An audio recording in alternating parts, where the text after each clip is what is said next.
El martillo cayó, sellando un destino que nadie había pedido, pero que el destino mismo parecía haber orquestado. Una subasta, no de ganado ni de tierras, sino de almas rotas. Elías, el ranchero, observaba la escena desde la penumbra de su sombrero de ala ancha, sus ojos grises como dos piedras pulidas por el tiempo y la sequedad del desierto. La gente en la plaza de San Pedro murmuraba, una corriente subterránea de juicio y morbo que se extendía como el polvo levantado por una ráfaga de viento. Allí, en el centro de todas las miradas, temblaba Clara, su vientre abultado un testimonio visible de su vulnerabilidad, y a su lado, la pequeña Sofía, aferrándose a su falda, sus ojos ciegos perdidos en la nada, pero sintiendo cada vibración del aire cargado de oprobio. Clara era una viuda. Su esposo había sido aplastado por un toro desbocado y sus deudas, más grandes que el horizonte, habían llevado a esta degradante subasta. No solo sus pocas pertenencias, sino su libertad, su futuro y el de su hija. La oferta inicial fue patética, risible, un reflejo de cuán poco valor la sociedad le otorgaba a una mujer sola y a su carga. Elías había permanecido en silencio, un espectador más en el circo de la desgracia ajena, su rostro una máscara impenetrable. Pero cuando el subastador, con voz grasienta, pronunció la frase que nadie quería oír, ¿quién ofrece más por la viuda y su hija?, un escalofrío heló el aire. Fue entonces cuando la voz de Elías, profunda y resonante, rompió el silencio, pronunciando una cifra que ahogó los murmullos y detuvo las respiraciones. Era una suma exorbitante, desproporcionada para lo que se estaba vendiendo. Todos se giraron, incrédulos hacia él. ¿Por qué Elías, el hombre más solitario y áspero del valle, el que evitaba las reuniones sociales y vivía recluido en su vasto rancho, querría comprar a una viuda embarazada y a una niña ciega? Sus motivos eran un pozo insondable. Clara lo miró con una mezcla de terror y una diminuta chispa de asombro. ¿Era esta su salvación o un nuevo tipo de prisión? Su piel, curtida por el sol y el trabajo, parecía aún más seca bajo la mirada de Elías, un hombre cuya reputación era tan árida como sus tierras. La pequeña Sofía, ajena a la crueldad explícita, solo sentía la tensión en el agarre de su madre, un miedo que se filtraba a través de sus pequeños dedos. Elías no desvió la mirada. Su compra no era un acto de caridad, ni de compasión, o tal vez sí, pero una compasión teñida de algo más oscuro, algo arraigado en las profundidades de su propia existencia fracturada. El golpe final del martillo resonó como un disparo en el corazón de la plaza, un eco de la sentencia que se acababa de dictar. La propiedad había cambiado de manos, pero esta vez, la propiedad eran vidas. Antes de entrar en esta historia, cuéntanos en los comentarios desde dónde nos ves, y suscríbete si quieres más contenido como este. La carreta de Elías era un armatoste viejo, el crujido de sus ruedas el único sonido que rompía el silencio opresivo del desierto. Clara y Sofía se apretaban en un rincón, el polvo del camino levantándose y asentándose sobre sus ropas gastadas como una mortaja. El sol de la tarde se inclinaba, pintando el cielo con tonos de óxido y sangre, un presagio quizás de la dureza de su nuevo destino. Elías iba al frente, su espalda ancha y rígida, sin una sola mirada hacia las dos figuras temblorosas detrás de él. Su silencio era una pared, impenetrable, que ahogaba las preguntas que ardían en la garganta de Clara. ¿Qué quería de ellas? ¿Por qué había pagado tanto? La ambigüedad de sus intenciones era una tortura, peor que cualquier certeza cruel. Ella había oído las historias sobre él, susurros que hablaban de un hombre que había perdido todo, cuya vida se había convertido en una penitencia autoimpuesta en la soledad de su rancho. Hablaban de tragedias, de un corazón endurecido por el dolor, pero nadie sabía los detalles exactos, solo que era un lobo solitario, y ahora, por alguna razón inescrutable, ella y su hija eran parte de su cacería. El camino se hizo más estrecho, rodeado por cactus gigantes que proyectaban sombras alargadas y amenazantes. Sofía, con su ceguera, parecía percibir la tensión de una manera diferente. Su pequeña mano buscó la de su madre, un ancla en la tormenta invisible. Clara la apretó, tratando de transmitir una fuerza que no sentía. El viento aullaba una canción fúnebre a través de las rocas, y el frío de la noche comenzaba a calar hasta los huesos. Elías no ofreció mantas, ni comida, solo la presencia imponente de su silencio.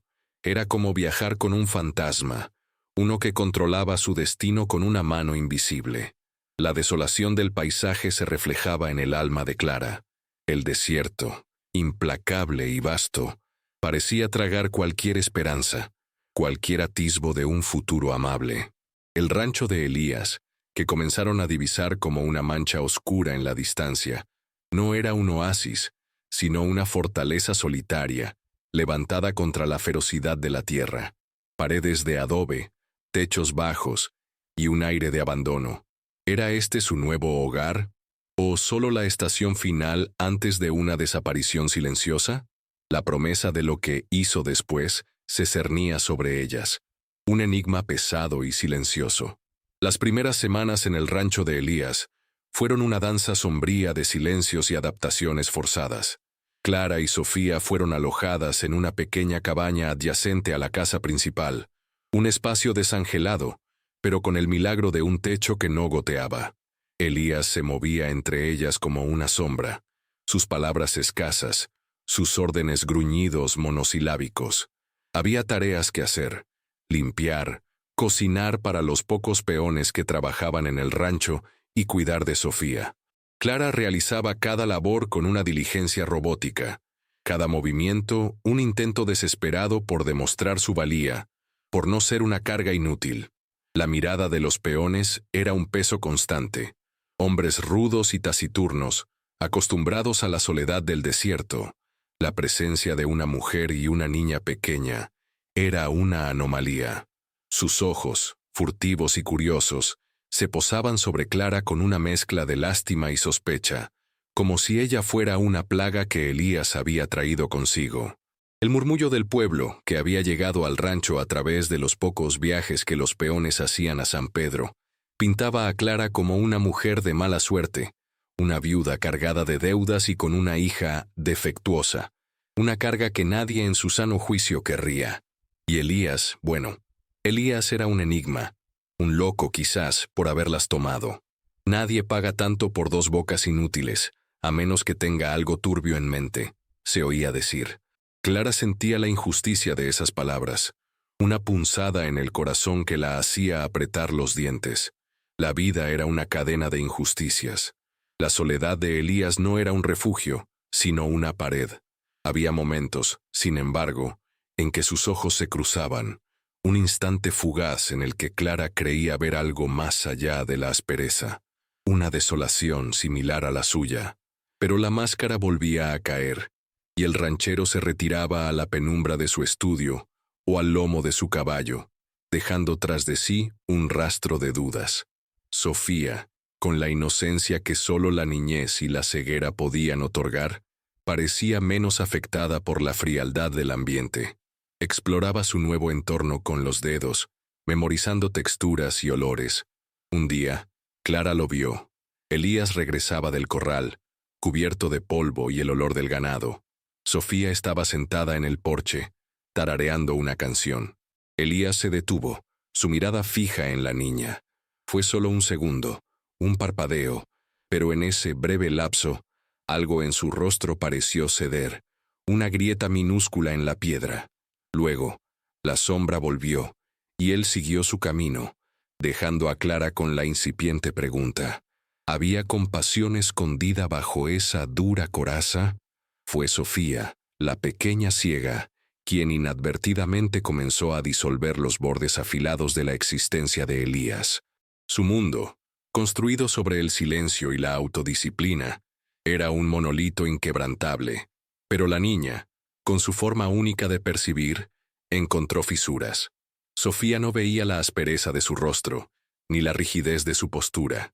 Ella sentía el calor de su presencia, el temblor de la tierra bajo sus pasos firmes, el aroma a cuero y a tierra mojada que lo rodeaba. Un día, Elías estaba arreglando una cerca rota cerca de la cabaña. Sofía, guiada por el sonido de sus golpes, se acercó, sus pequeños dedos explorando el aire, buscando una conexión. El ranchero, absorto en su tarea, no la notó de inmediato, pero cuando Sofía tropezó y un pequeño gemido escapó de sus labios, Elías reaccionó con una rapidez que sorprendió a Clara, quien observaba desde la ventana. Se agachó, sus manos grandes y callosas un instante de vacilación, antes de ayudar a la niña a levantarse. No hubo palabras, solo el roce de su piel curtida contra la frágil mano de Sofía. La niña, en lugar de asustarse, le sonrió. Una sonrisa pura y sin inhibiciones que parecía tener el poder de derretir el hielo. Elías no sonrió. No podía. Pero Clara vio cómo su cuerpo se relajaba apenas, cómo la tensión de sus hombros disminuía a un ápice. Otro día, Sofía se sentó cerca de él mientras él revisaba los aperos en el cobertizo. Comenzó a tararear, una melodía simple y repetitiva. Elías siguió trabajando, pero sus movimientos se volvieron más lentos, menos bruscos. No la despidió, ni le dijo que se fuera. Su presencia era tolerada, incluso, parecía, bienvenida en su espacio. La metáfora del desierto que se niega a la vida encontraba en Sofía un inesperado aguacero. Las primeras gotas de lluvia, casi imperceptibles, comenzaban a caer sobre la tierra sedienta del alma de Elías. Clara observaba estos intercambios mínimos, estas migajas de humanidad que Elías revelaba solo a la niña.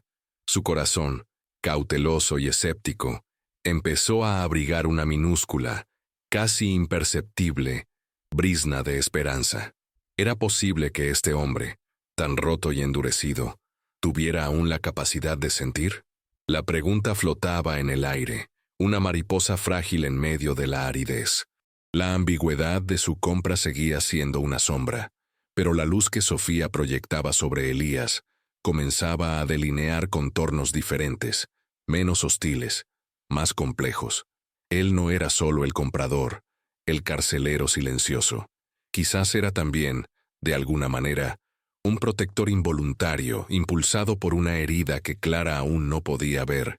Los susurros del pueblo de San Pedro eran como espinas, arrastrándose a través del viento y el polvo hasta el rancho. Elías está loco, decían algunos.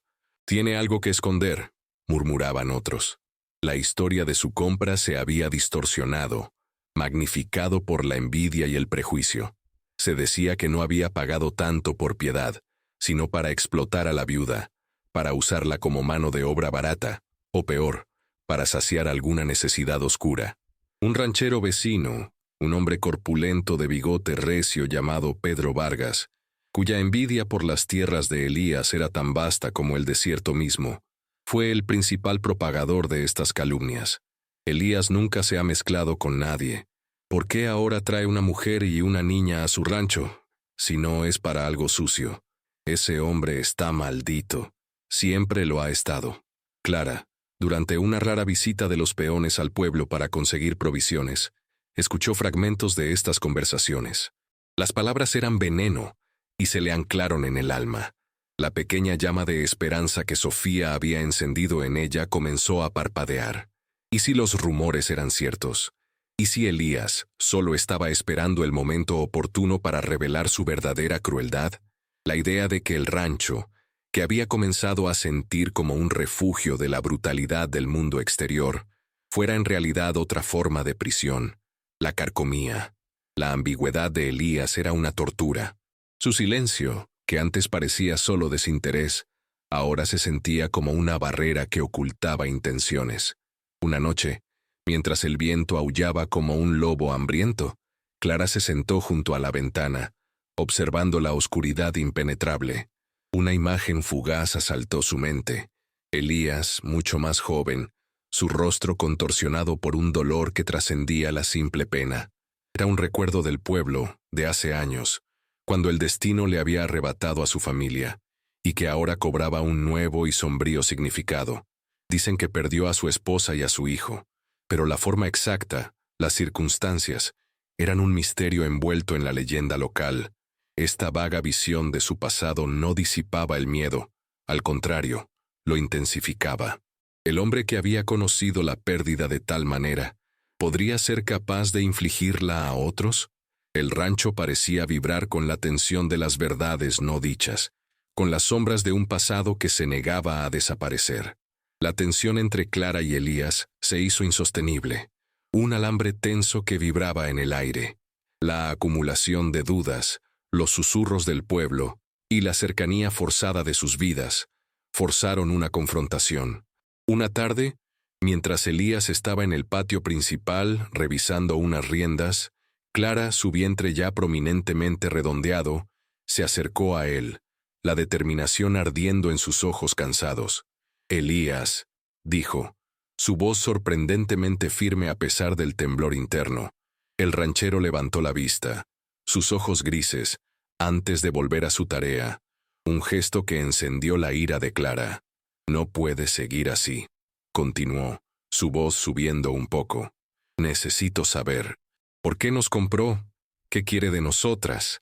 Elías dejó caer las riendas, el sonido del cuero golpeando el polvo resonando en el silencio. Se irguió, su altura imponente, y se volvió hacia ella. Sus ojos se clavaron en los de Clara, y por un momento, ella sintió que toda su alma era expuesta a su escrutinio. El diálogo, cuando llegó, fue parco, cortante. «No tienes por qué saberlo», gruñó, su voz como grava raspando el fondo de un pozo. Clara se encogió, pero se mantuvo firme. «Tengo todo el derecho. Soy su prisionera. Mi hija es su prisionera. Dígame, Elías, ¿es esto una cárcel?» Su pregunta era un desafío, un grito desesperado de libertad. Elías dio un paso hacia ella, y Clara instintivamente retrocedió. La distancia entre ellos era un abismo, no solo físico sino emocional. «Te saqué de una peor», dijo Elías, su voz cargada de un subtexto que Clara no pudo descifrar. «¿Crees que vivir en la calle es mejor? ¿O bajo el peso de las deudas esperando que los chacales te devoren?» Las palabras eran brutales, pero tenían un eco de verdad. Clara se encontró sin respuesta, el argumento clavado en su garganta. Él no le dio las respuestas que buscaba. No reveló su por qué de manera explícita. Solo una insinuación de una salvación forzada, una que venía con un precio invisible. Clara sabía que su compra había sido una liberación de una sentencia social, pero su corazón gritaba por la libertad del alma. La conversación terminó con Elías volviéndose y marchándose, dejándola de pie en el polvo, más confusa que nunca. La revelación parcial era una herida más profunda, la tensión no resuelta. Ella no confiaba en él. No podía, pero, de alguna manera, su cruda franqueza había logrado una fisura en la pared de su incertidumbre. La barriga de Clara era ahora una esfera tensa, un mapa del tiempo que se agotaba y de la vida que se gestaba dentro de ella. Cada movimiento era una carga, cada aliento una incomodidad. El sol del verano implacable, el rancho caldeado por el calor que subía de la tierra. Pero no era solo su condición lo que aumentaba la vulnerabilidad. Una amenaza externa, lenta e insidiosa, comenzó a cernirse sobre el rancho. La sequía. Los pozos se secaban, los arroyos se convertían en lechos de piedra, y el ganado, fuente de vida y sustento, comenzaba a sufrir. Las plantas se marchitaban, la tierra se agrietaba, y el aire olía a muerte lenta.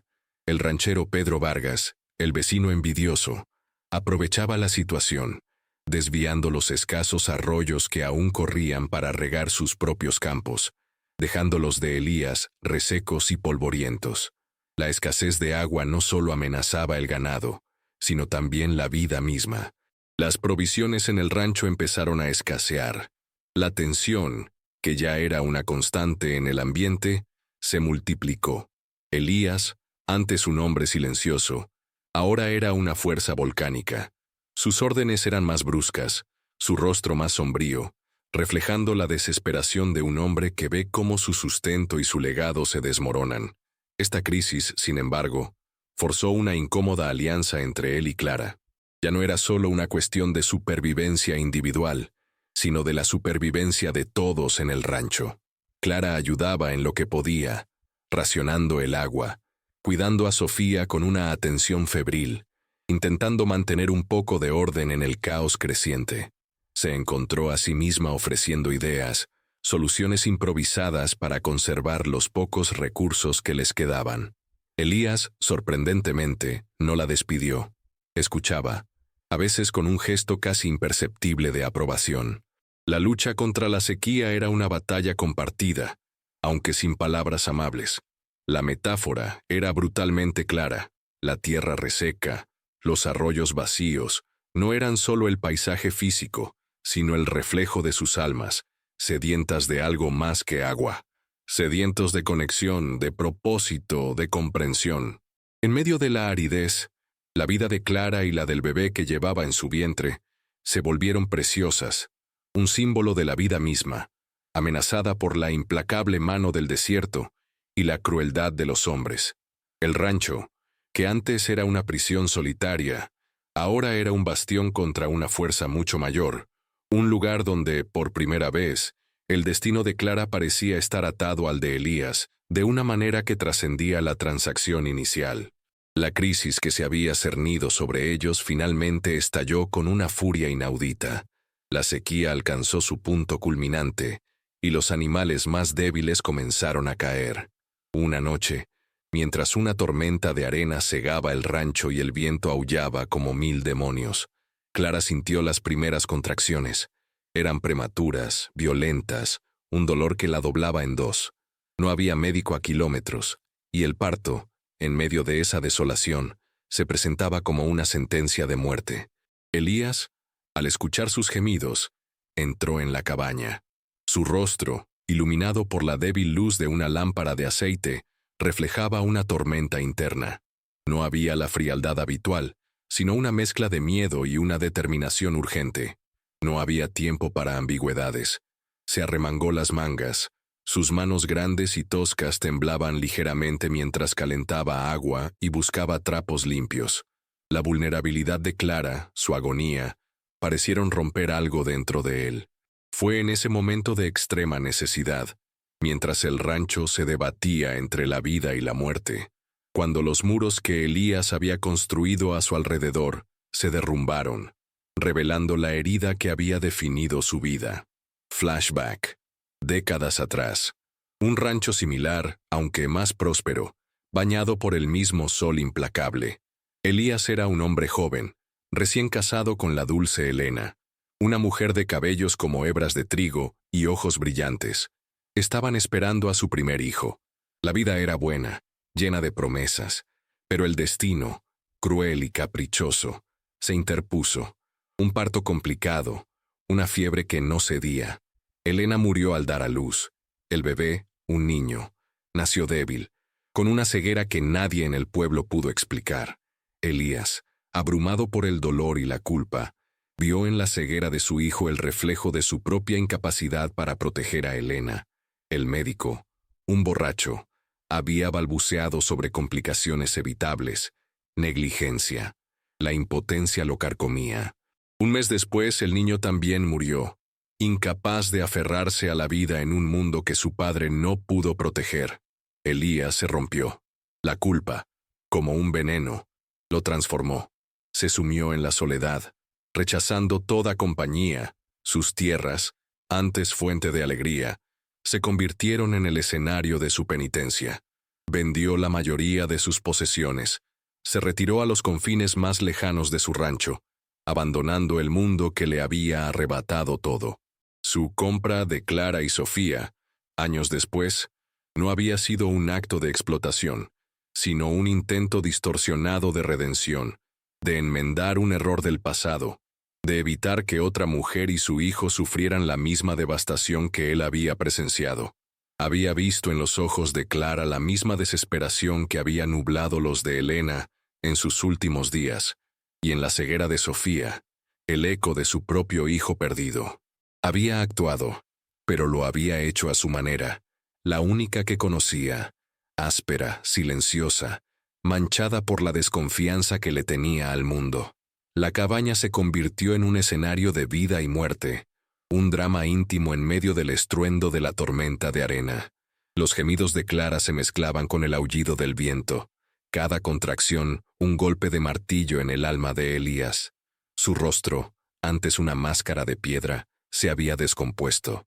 El sudor le perlaba la frente. Sus manos, torpes al principio, se movían con una urgencia desesperada, siguiendo las pocas instrucciones que Clara, entre jadeos, lograba articular. Ya no era el ranchero distante, el hombre de la subasta.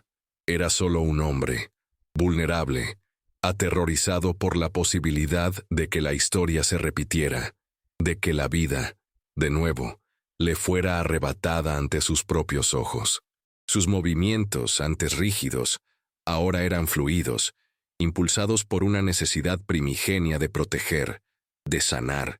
Clara lo miraba, sus ojos enrojecidos por el esfuerzo y el dolor, y veía no la fría autoridad del comprador, sino una angustia genuina que la conmovía hasta lo más hondo. Vio el reflejo de su propio miedo en los ojos de Elías, y una comprensión tácita, dolorosa, se gestó entre ellos. No había palabras, no las necesitaban. Sus miradas se encontraron. Una confesión mutua de fragilidad humana. El tiempo se estiró. Cada segundo una eternidad de esfuerzo y dolor. Sofía, despertada por los sonidos, se acurrucó en un rincón, su pequeña figura temblando, ajena a la causa exacta del tormento, pero sintiendo la intensidad de la atmósfera. De repente, un grito, no de dolor, sino de puro esfuerzo, rasgó el aire, y luego, un llanto. Débil al principio, luego más fuerte, llenando la cabaña con la melodía de la vida recién nacida. El llanto de un bebé. Elías se quedó inmóvil, sus manos cubiertas de sangre y sudor. Miró al pequeño ser envuelto en los trapos que Clara le había indicado, su diminuto cuerpo moviéndose con la promesa de una existencia. Y luego, miró a Clara, que yacía exhausta, pero con una sonrisa débil, radiante.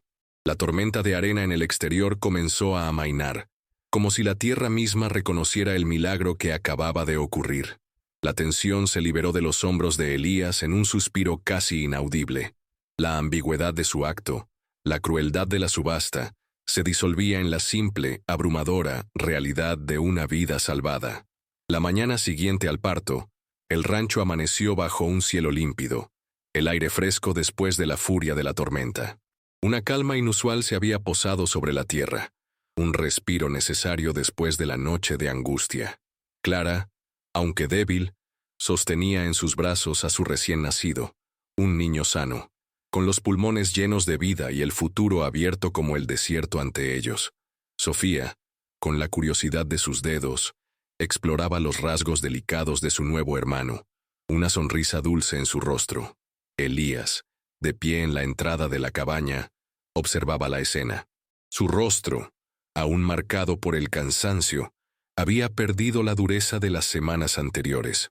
La máscara se había roto, revelando un semblante más humano, más vulnerable. Ya no era solo el ranchero huraño, sino un hombre que había atravesado su propio infierno y había encontrado un propósito inesperado en la redención. La transacción en la subasta, que había comenzado como un acto de control, de posesión, se había transformado en un lazo de una profundidad insospechada. No había hablado con Clara sobre su pasado, sobre Elena o su hijo perdido, pero la comprensión tácita entre ellos era más fuerte que cualquier confesión. Ella lo veía ahora, no como su carcelero, sino como el hombre que, a su manera extraña y defectuosa, les había ofrecido una segunda oportunidad. El rancho, antes un símbolo de su aislamiento y penitencia, se había convertido en un santuario, un lugar donde una nueva familia, forjada en la adversidad y la desesperación, podía florecer. Las paredes de adobe, que antes parecían prisión, ahora ofrecían protección. Los rancheros y los habitantes de San Pedro, con sus juicios y prejuicios, permanecían en la distancia, sus murmullos irrelevantes ante la magnitud de la vida que se abría paso. Elías no buscaba el perdón de la sociedad. Había encontrado algo más valioso, una forma de redimirse a sí mismo, no a través de actos heroicos, sino a través de la cruda, imperfecta y profundamente humana decisión de cuidar a aquellos que el mundo había abandonado. La sequía aún castigaba la tierra, pero en el alma de Elías, la lluvia había comenzado a caer. Las semillas de esperanza, plantadas en medio de la aridez, empezaban a brotar. El desierto, que se había negado a la vida, comenzaba a florecer, lenta pero innegablemente, bajo el sol de un nuevo amanecer. Y en el corazón de ese rancho olvidado, una familia, improbable y rota, comenzaba a tejer los hilos de un futuro incierto, pero lleno de una promesa silenciosa, un testamento a la resistencia del espíritu humano.